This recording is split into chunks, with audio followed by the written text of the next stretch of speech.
In this video, I am going to share 2 phrases on how to start a conversation with a new person. These 2 phrases have been golden nuggets. They've been ultra useful in my own conversational practice.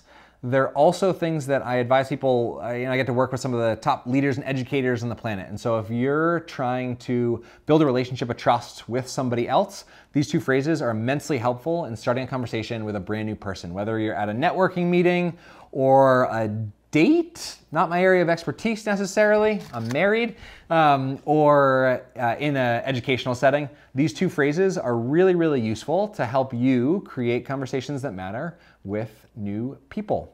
I don't like fluff unless it's on a sandwich, so let's get into it.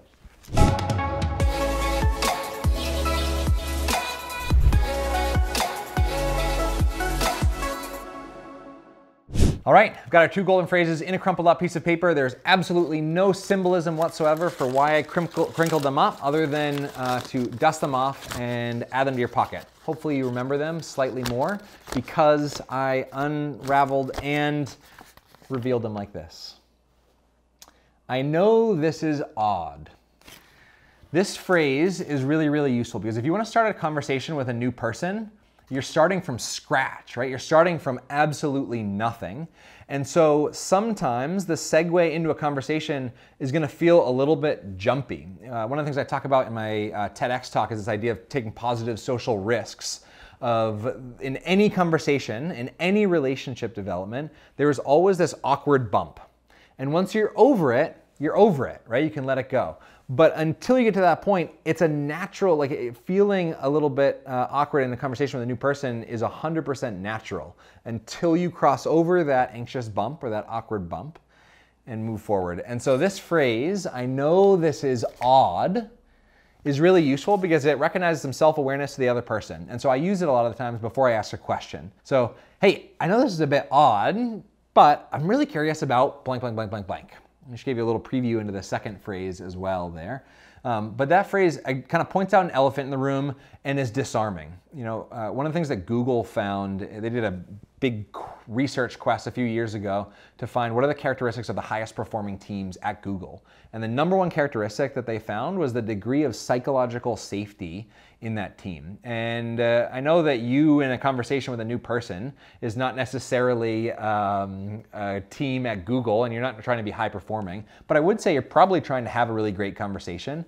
And so if we extrapolate that data a little bit and I would say that really great conversations ideally have a high degree of psychological safety. And this phrase helps increase psychological safety even just a little bit to make whatever question you're gonna ask feel a little bit more natural, a little bit more appropriate, a little bit more fitting. Second phrase, you heard me say it a minute ago. I got this from a leader, and I cannot remember for the life of me their name, but they're somebody relatively famous, and I'm just blanking on their name right now. If I think of it, we'll drop it in the post. If I don't, we'll just have to wonder forever. But thank you for whoever gave me this phrase. It's super simple. It is, I am just curious. Curiosity is one of the most disarming things when starting a conversation with a new person.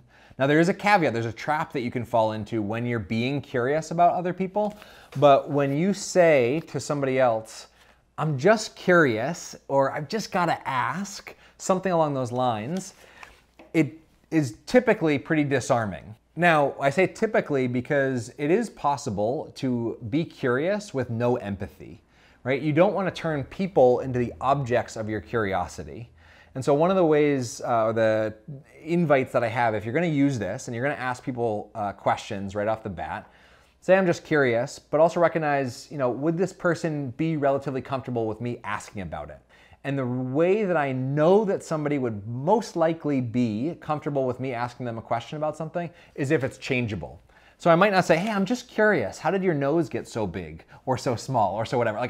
Not useful because that's not easily changeable anyway. And so saying, I'm just curious, what's the story behind your necklace? I'm just curious, what's the story behind your shirt?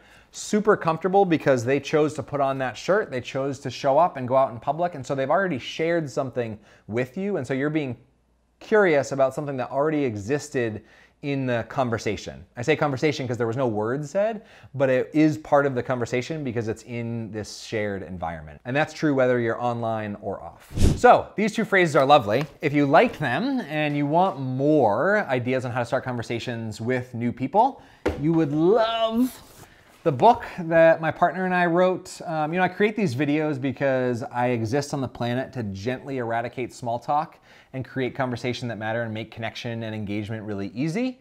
And so I put out all these videos and ideas for free. And so there's tons of resources and free videos. And if you're somebody who likes to read and you want to go deep, the book would be really nice. If you're like me and use SparkNotes all throughout your educational career and rarely read a book, you would love this deck of cards. They're called We Connect cards. They've got 60 really brilliant questions that are rooted in 3 years of research and testing to weed out cruddy questions and put only really great questions forward. And so if you're interested in meeting new people in a really different way, creating conversations that matter, you might really love this. And whoop, there's a free digital version in the description below. I'm Chad Littlefield. Have an awesome day.